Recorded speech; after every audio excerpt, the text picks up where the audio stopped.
I'm Julie Bullitt. I've been a family therapist for over 30 years. I'm David Bullitt. I've been a divorce and family lawyer for more than 35 years. Together, we have been married for more than 37 years. In our professional practices, the two of us have been witnesses to individuals and families struggling with life's most difficult challenges. In this podcast, we will talk about the conversations we have had, The conversations we should have had. and those that every relationship needs to have in order to find success, happiness, and fulfillment. This is Conversations for Couples. The podcast.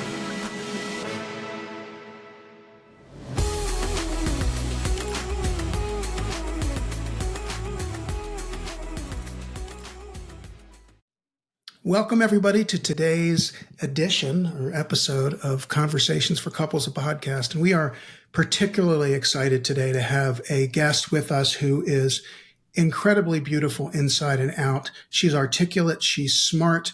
She is a mother, a grandmother. She was married for 32 years to her husband, John, before he passed away in 2021. You all may know her as Joan from the Golden Bachelor, but we know her as our friend. Joan Vassos, welcome to our podcast.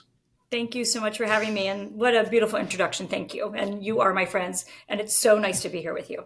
Well, it's awesome to have you here. And we want to talk to you a little bit about, let's start a little bit about, your relationship with John, your family, and all of that sort of thing. So people can get a feel for you before we talk a little bit more about what's been going on in your life lately.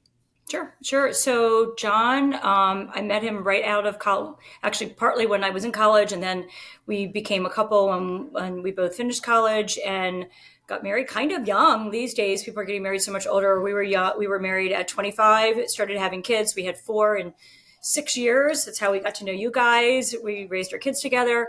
And when we were just kind of getting into that stage of life where like you're looking at the future that doesn't have your kids like on a daily, you driving them to practices and stuff. Our last child was in college. We were making plans, to travel and to maybe buy a house in Florida and making all of those, plans without your kids. And John was diagnosed on Valentine's Day of 2019 with pancreatic cancer.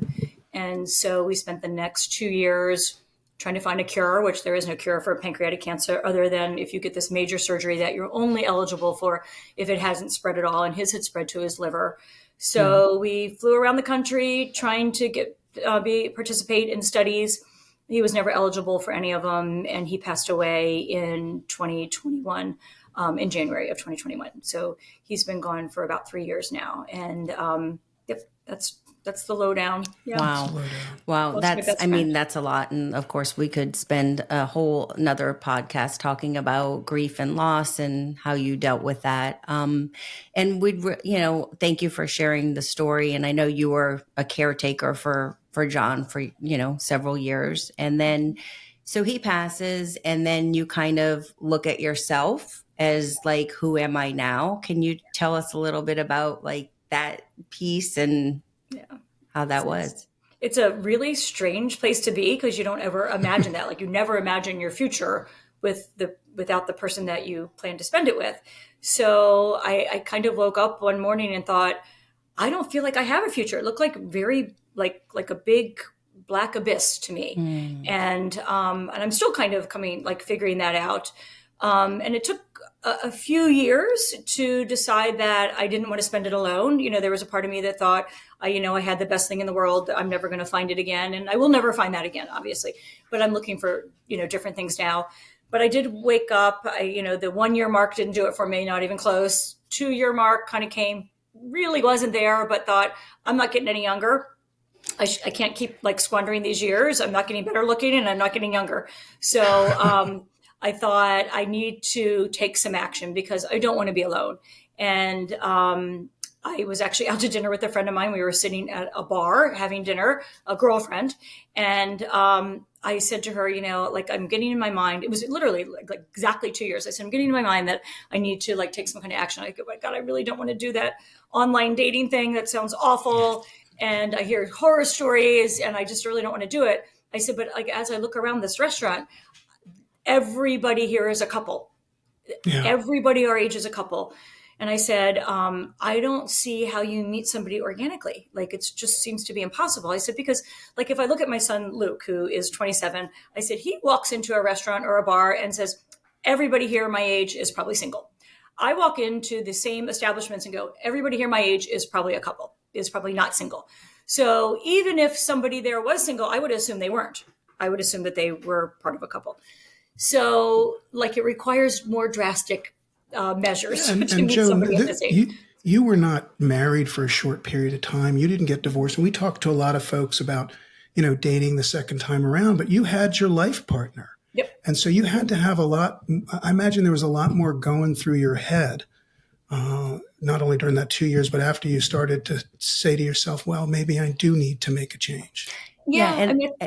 So I don't mean to interrupt, but the other thing that keeps on coming into my brain is John, and what a big personality John was, and what a great guy he was. And how do you even fathom finding someone that you're not constantly comparing John to? Yeah, that's such a good question, because like, it's a very conscious effort that I have to make, that I'm looking for somebody completely different, because you guys knew John, and like, he's indescribable, really. And I always just said he left this big vacuum in the world, like a hole that will never be filled.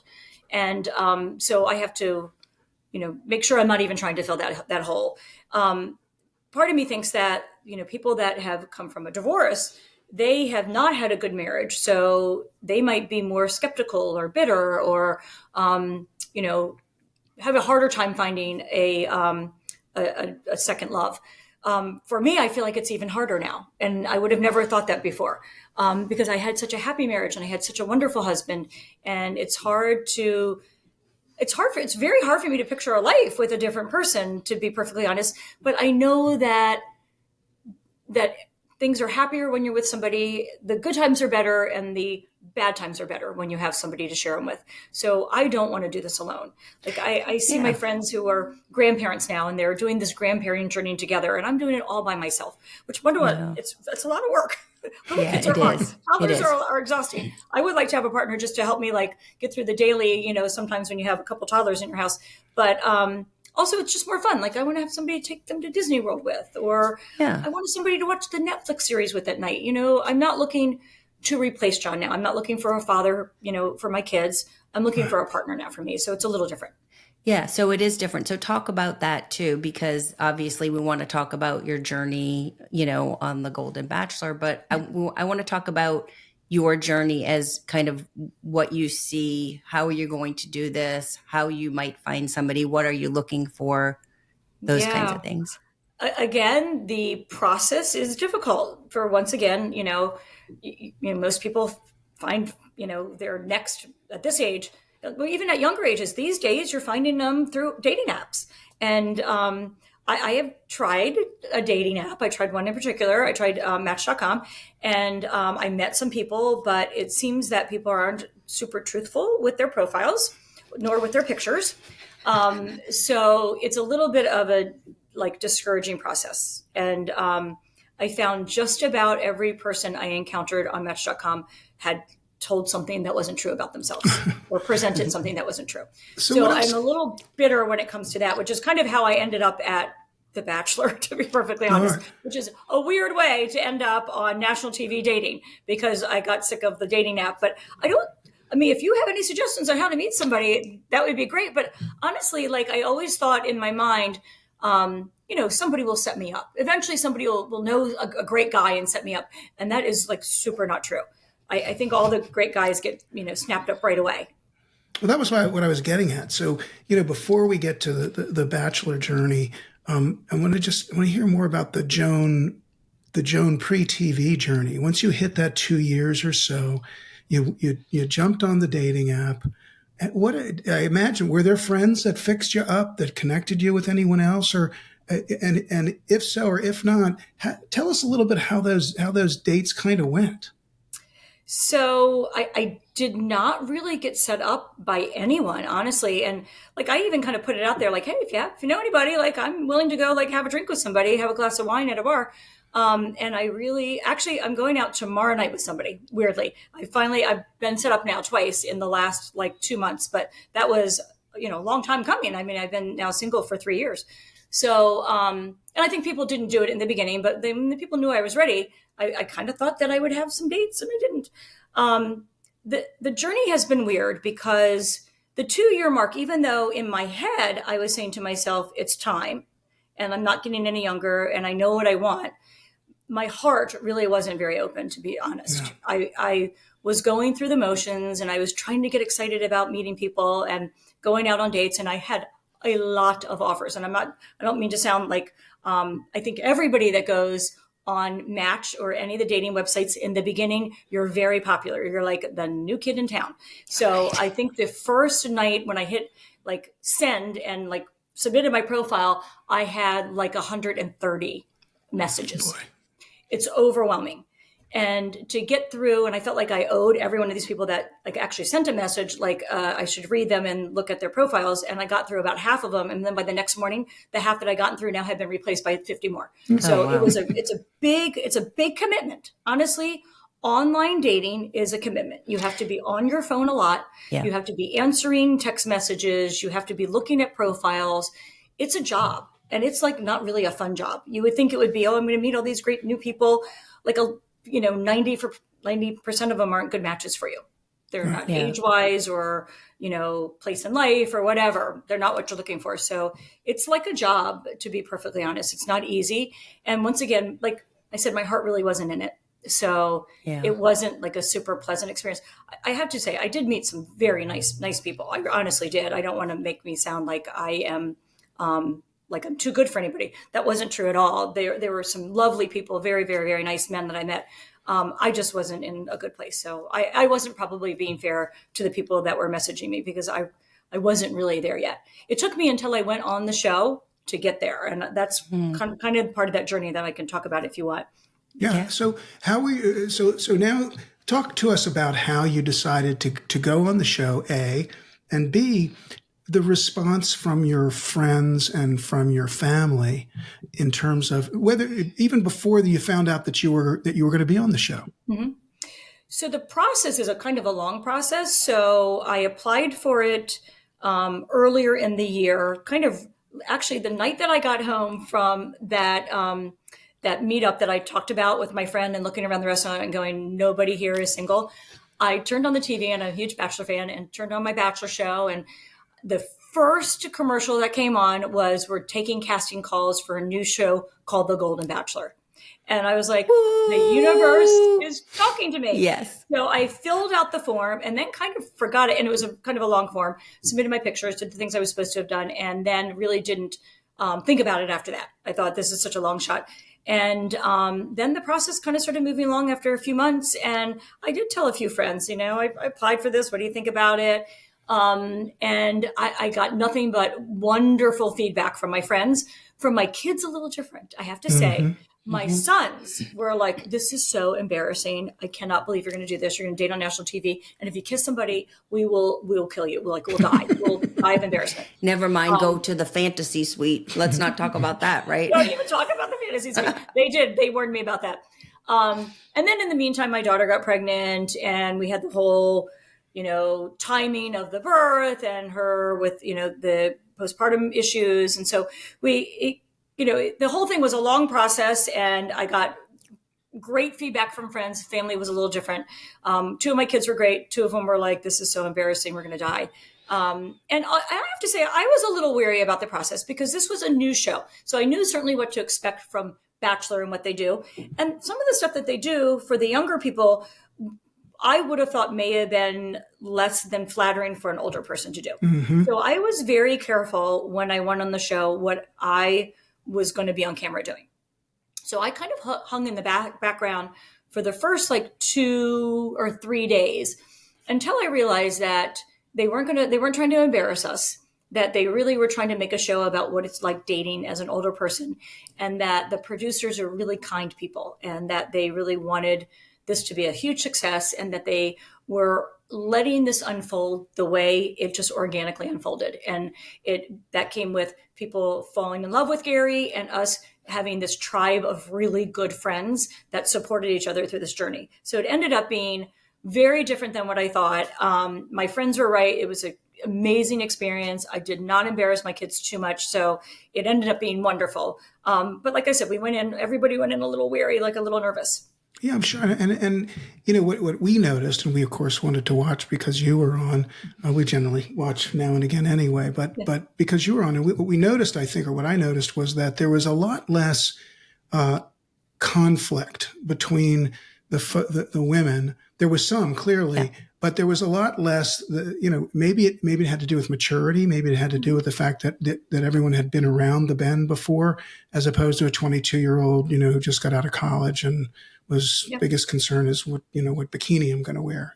That's the whole thing. Yeah. Like we all had these like rich lives that we left behind us. Yes. And we've all had all of us were there because something bad had happened in our life. Like we weren't there, like so many of us had experienced loss of a spouse, many people divorced. We had all gone through something crappy. And so the little petty things that we, like even me, myself, when I was that age, would have gotten involved in, we just didn't do it. They're unimportant. We knew that we're mature. Like you said, we've lived life and those things were unimportant and we weren't wasting our time doing that. We were way more about supporting each other, patting each other on the back, saying you can do this, because all of us had some trepidation. We were all a little nervous being there. We were all wary. We weren't there because we'd had great dating success. We were there because we hadn't, and that we were looking for dating success. So we were patting each other on the back and pushing each other forward and saying, you should go out on a date with him. Everybody needs a chance in this scenario for him to find the right person and to you to test if you're the right person for him. This is a two-way street. So we weren't about, stabbing each other in the back. We were about patting each other on the back, really. And at what point in time did you find out who this person was that you were going to meet? You had already been accepted onto the show, right? Correct. So you didn't know if this was someone who was 6'8" and looked like Lurch, which of course we all know that wouldn't be the case, or they wouldn't put him on TV. Correct. Or you knew nothing about him, right? Absolutely nothing about him. We found out the day that America found out, when he was announced on Good Morning America. Wow. I went to work late that day and I sat here in my family room and I watched the announcement, just like with a good friend of mine, just like you guys did. We found out exactly the same time. Yeah. So talk about, leaving the show and how that was for you. Cause you had invested so much time and effort from applying to being interviewed. I want to ask a question. Oh, I got in trouble for going off topic. No. Well, you just jumped ahead a little bit. So I want to ask a follow-up. So you find out on Good Morning America that morning that this fellow, Gary from Indiana, is going to be the Bachelor, the Golden Bachelor. Mm-hmm. And what was the reaction at that point when you saw him on television? What's your first memory of, okay, there he is. I'm going to California, giving up my life in Maryland, and I'm going to go meet this guy. And taking a leave of absence from work and leaving my daughter who just had a baby. And there were a lot of things going through my mind. And I still wasn't 100% sure that I was actually going to leave, to be totally honest. And I saw him and he seemed, I'm going to tell you two things. And one's going to make me sound not so great. And the other one's going to be okay. I'm going to make myself sound bad first. I thought he was too old for me. Right. So he was 70 years old. I'm 60 at the time. I just turned 60. I'm like, oh, God, I wish he had been a little younger. And I think he's a little old for me. Mm-hmm. And so I was like, oh, but then I thought he seems like a really nice guy. And they introduced him along with his daughters. And I thought he's a really good father. And he lost his wife in a really tragic way. And I can really relate to his journey. And I thought, I'm going to give it a try. Okay. So very now good. I'll ask your question. Yeah. So I want to talk about, you invested, sort of, we all have hopes and dreams, and I'm thinking as you're going along, you do this application and then you get, picked, and how exciting that is. And then you've invested, what clothes are you going to take out? You tell your family, packing was a shit show. I can't even imagine what pressure there was. Is my hair do I need my roots done before I go? What do I do about the day before you're done? Yeah. Right. The timing of everything is tough. Yeah, there's so much, and you want to. First of all, you're very genuine, and you're just a genuine person, and I definitely felt it, not because I'm your friend, but I saw the real Joan on TV, and I loved that about you. It was you. But anyway, you invested. You're out there and taping and going through, these dates and these different things. And then you have to make this really hard decision because your daughter needed you. So can you talk about that for a bit and tell us about that part? So the timing of that was like really kind of epic because, like I said, I had kind of like stayed in the background for a lot of it. And they tell us the day that we're going to do a talent show, which, as you know, because you know me, I have no talent. I don't No, sing, you were I the don't best. dance. You were the best. I do nothing. So I was having like a little nervous breakdown and, figured out what my talent was going to be like an hour before we were going to, you give you a couple hours to get ready. And we certainly had some really talented people on our season, like Leslie and like Faith and, some people were just flipping funny people. Like they were great comedians. And I'm like, I can't compete with any of these people, but I can weirdly rhyme words, like any third grader. So that was my talent. I can rhyme. So I wrote this poem and, in some crazy weird universe, I won, which I think I think he just knew I was the most nervous. So he felt sorry for me. Maybe, the panel did. So I won that date. And that date was kind of like the turning point for me because I got a 101, which is rare. So at that point, only Teresa had a one. I think only Teresa had a 101. So I was the second 101. And, in a normal season, only like 5 people get a 101. Like you just don't get them. So I knew I was really, really, really lucky to get this. And it was the first time in like the 5 days or 6 days or 7 days that I had been there that would actually get to spend more than like 3 minutes at a time with him because your meetings throughout that time are very, very, very short. There's so many of you and he has a lot of conversations that he has to have. And I had really short conversations that were all like nice and pleasant conversations, but, nothing really important and nothing that showed that maybe we had solidified any kind of, bond at all. Mm-hmm. So we go and we don't have one of those epic dates. We're not jumping out of a plane. We're not going on a yacht. We're not doing anything like really crazy. We literally go to a beautiful antique shop and they set a table way, way, way in the back. And we just have this like kind of romantic like dinner that we just sit at a table and we drink wine and we have food and there are cameras there, but they kind of fade into the background, honestly. And we just talk for like 3 hours and we had great conversations. We just kind of talked about like, what do you do on a Saturday morning? And, what is your relationship with your kids? And just a normal old conversation. You guys saw like maybe 1 minute of that conversation on TV. The rest of it was like a normal date. And by the end of that date, I thought, you know what? I think I kind of like this guy. And I was surprised. It surprised me, to be totally honest. And kind of for the first time, like I left a date and I was excited. So they take me back to the mansion and I get there and I get there at like 1:30 in the morning. So it was a long date. It was really nice.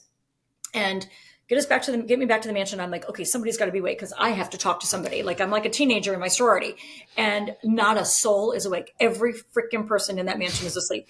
So I go up and I climb up into my top bunk. Yes, you got the bunk bed. Yes. And I'm trying to fall asleep and I lay there for like 3 hours awake and I'm just rehashing the whole date and it was good. And I kept thinking like, I really kind of like this guy. And I was like, my heart finally like feels a little open. I'm excited about seeing him again tomorrow. So I woke up the next morning, I go downstairs to get my coffee and my producer comes up to me and she says, I need to talk to you. I have something for you. And she has a text message from my daughter who I knew that this was a possibility.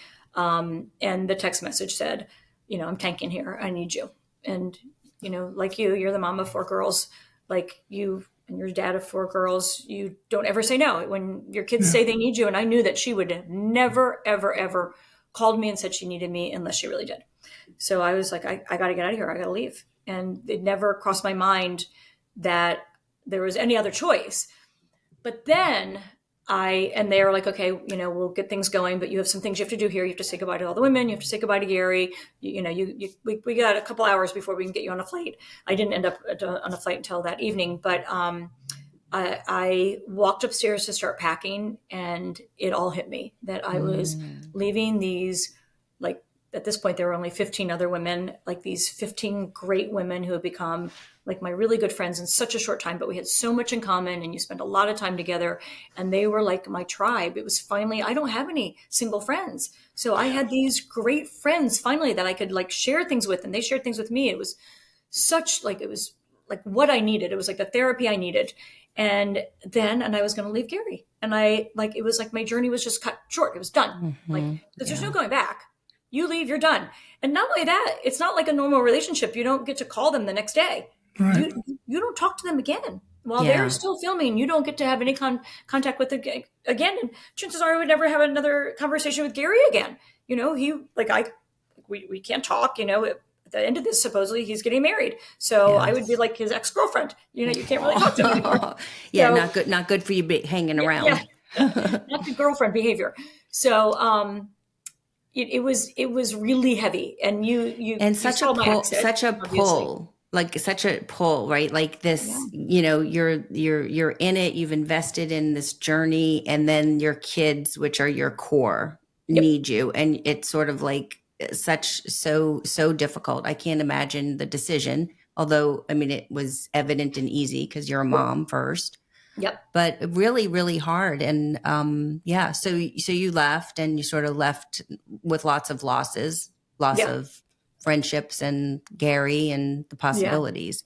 Yeah. And then how did you, come home, and what did you do, and how has it been since then? Yeah. So came home, and my daughter just needed help getting like a little mental health care, which is so incredibly hard to get in a quick way, and she needed it quickly. And I mean, honestly, we didn't get it for several weeks, to be perfectly honest. And I tried my darndest. And you got to think about somebody who's having a mental health crisis. Needing help is the person the least likely able to actually find it. So I was like the person that they needed. Her husband didn't know how to do it. She didn't know how to do it. She was just keeping her head above water, trying to raise this baby and take care of it and keep it alive. And, with no sleep and crying all the time. So I came home, and I, eventually got her help, and things cleared up, and they are the happiest people in the world. They have a super happy baby, and it's just the joy of their lives, and they love being parents. But it just was that like month that she needed help, and there was no other person that could figure it out for her other than me. And so I was it. That was it. And I did. And, it wasn't easy for me, to be totally honest. So, I feel bad for daughters who don't have mothers that would come and do that. And I did actually, I felt like, I was made a little bit of a hero through this whole thing, which I don't think that I deserve at all. I think any good mother would have done this. But I did get a lot of reactions from people on social media saying, oh my God, you're the best mother ever. My mother didn't do that for me. And I was like, you got ripped off. You got a crappy mother, because she should have. That wasn't right. It took, it took a lot for you to do that. And I frankly, I could see folks who are good parents, really struggling with that decision, having turned their lives upside down, not really been interested in seeing anyone. And then all of a sudden, well, maybe there is something here, only to be pulled back out. And we talked a little bit about that when it happened. And obviously, I think I would have done the same thing. I think Julie would have done the same thing. But I can see how folks would struggle with that decision. And not necessarily folks who were, not the greatest parents in the world, but people who are in a stage of life where those are hard decisions. They can be hard decisions. And for you, like us, the kids are coming first, and we're going to do what we got to do, and that's it. And I think you, while you may not feel yourself a hero, you certainly made a very, very difficult decision that resulted in you, again, putting your personal life back on hold for a bit. And I think you do deserve credit for that. I mean, hero is what we make them to be. But the two of us looked at each other and said, that was Joan. She couldn't have made another decision. And you do deserve a pat or two on the back for that. But let me ask you one question. Yeah. So I'm watching you, and I'm watching Gary, and I'm saying to myself, I knew John. Wasn't close friends with John, but John's personality filled a room. Yep. Gary struck me as not, as just not being your type. You do this when you watch the battle. Should they be with she be with him? Right. So I said to Julie, this was before you left. I'm saying, I don't know if Gary's her kind of, I don't know, So was there any of that going through your head, or am I just way off base? No, there certainly was. You're very, you're right on base, honestly. You do get caught up kind of in this weird bubble that you're in. And you, I should say a couple of really nice things about Gary, because first of all, he's very gregarious, and he's also very open. And the thing that I needed to learn on this journey was how to open my heart, and he did it so well. So that's awesome. I think that I felt closest to him because he was able to do that, and I was learning from him. Like Yeah. this is how you become open, and this is how you become vulnerable. And he was becoming vulnerable for 21 people. Yes. I just had to do it for one, and he was really good at it. And he was really listened to you, and he made you feel valued. And I think that that made me feel really good. Like that, that he was vulnerable for me, and I could do it back to him and not feel intimidated. So there were certain aspects like this very short relationship that were unique to me. I hadn't felt it before. So, but when it comes to, like you said, the big personality and the type of person I'm normally attracted to, and I ended up marrying, he was different than that. Yeah. He was certainly different than John. Yeah. But something I want to kind of circle back around, which you mentioned, sort of highlighted, is that you are probably looking for something different. You can't find another John, or, I mean, you're never going to be able to replace him, but you might be going in a different direction. And Gary would really be different in that way from what we saw. Of course, we saw teeny tiny snippets. So I wonder if that's something that you're going to be, sort of going forward, looking for something different. Yeah, I really don't know. I think it's just going to present itself to me, like the person that I'm going to like or fall in love with.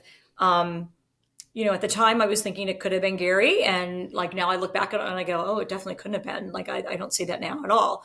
And even like producers have said that to me. So this is like no secret to the world that maybe he wouldn't have been a great, perfect match for me. But at the time it felt good. And I have absolutely no vision in my head of what I'm looking for. And that's what I was going to ask you. It's exactly what I was going to ask you is, where do you see yourself going from here? I'm not talking about the show, but in terms of your life, where do you see yourself going from here? So like, again, I certainly see myself with another person, but, I also think I have a great life. I have great kids and grandchildren, and, I don't have to have somebody. I'm not looking for somebody to save me or to fill a big hole. Mm-hmm. It's a little hole. So it's the person that, I'm going to come home after work and turn on that great Netflix series and have somebody to watch it with while you eat, like carry out, or like I'm missing those things. And once again, like all my friends are couples. Yeah. So I go out with my girlfriends, like Julie, I've gone out with you. It's like, I love it, but I leave and I go home to an empty house. You go home to your husband. Yeah. I come home to an empty house, and I rely on Netflix and the Bachelor show and that kind of stuff to keep me entertained at night. Yeah. So I would really love someone to share my life with. I don't have to have that person. I'm not going to settle. I'm going to find a match that I will spend the rest of my life with. I'm not going to settle for somebody. So if I find that, great. If I don't, it'll be okay too. Okay, good. Yeah. So the question that everybody wants, us to ask that she's not going to answer, but ask it anyway. That you probably can't answer, which is, what's next? Are you going to be the next Golden Bachelorette? Or like, what's going to happen here, Joan? Yeah. Tell us, like nobody else is listening. Yeah, sure. The good news is there's going to be a Golden Bachelorette, which is like the big announcement finally came like last month. So, I think that if you asked every single girl on my show, everyone would say they want to be it. And I'm right there with them. That's a credit to the show. It really is. It says a lot, because it's not coming from like I said, it's not coming from a 23-year-old. It's coming from someone like you who's been around and understands things. I really have to give it to The Bachelor. They do a great job of bringing good people on the show, and the people that are part of Bachelor Nation, the producers and the executive producers, and even like the cameramen, you become really good friends with everyone. You spend an insane amount of time together. You live in a mansion together. You're together all the time, and they really get to know you. So I think that this batch of women, the producers know us really well. So I think when they choose one and they go to find a man or a group of men for this person, they're going to do a really good job because they know us. Yeah, that's true. So we get to follow you because you're our friend wherever you go, if you end up being the next Golden Bachelorette or not. But where can people find you? Where can people follow you? How can people vote for you to become the next Golden Bachelorette? So I don't think there's a voting process. I've never seen one. So I know on Bachelor Nation, they look at their Instagram. Bachelor Nation and Golden Bachelor both have Instagrams. And so I know that they look at theirs. I have my own Instagram and I have my own TikTok. I actually am in that world now. So honestly, like when I came off of Golden Bachelor, I don't know if I know you watched the episode where I said, like, I felt finally like a little less invisible. And I really wasn't ready to let that go. So I wasn't ready to go back and be like in the back seat. I feel like at this age in my life and this age in all of our lives, like we're expected to let the next generation come and take over, and we're expected to take a back seat. And I just feel like I'm not ready to do that yet. Like I'm not ready just to be the old lady grandma that's like supporting my kids. I still have a life. So I thought I have to try to remain relevant. And the way you remain relevant, these days is with technology. So I went and got myself a TikTok and an Instagram. So good for you. I have those now. I started out with 300 followers, and now I have I think I have like 30,000 or something like that. That's awesome. Well, for those of us who know you, Joan, and certainly people who saw you on television and have followed your journey since then, you are anything but invisible. And you are anything but someone who belongs in the back seat, unless it's on a good date, I guess. But we're not going to. We'll save that for another discussion. Yeah. But you, I think, provide a lot of hope for folks in their 60s and older, or 50s and older, that there is more than just, and not that there's anything wrong with it, but there is a personal side that you're allowed to live later in life. And so we thank you so much for being honest and open with us. It's been an absolute we pleasure. hope you'll come back and we can follow your journey, whether it's on TV or not on TV, but we would love to have you come back. And it's been so great to see you. And for those of you out there who follow us and listen to our podcast, we're www.thebullets, THEBULITTS website. We're at The Bullets on YouTube, Instagram, Facebook, TikTok, and LinkedIn for some inexplicable reason. We will see everybody next time. Joan Vassos, you are the greatest. Go get them. We know that you will. Thank you so much for having me. Bye-bye. It was great talking to you guys. Nice talking to you. Julie Bullitt is a professionally licensed clinical social worker and family therapist. David Bullitt is a divorce and family lawyer. Julie is not your therapist, and David is not your lawyer. This podcast is meant for educational and entertainment purposes only.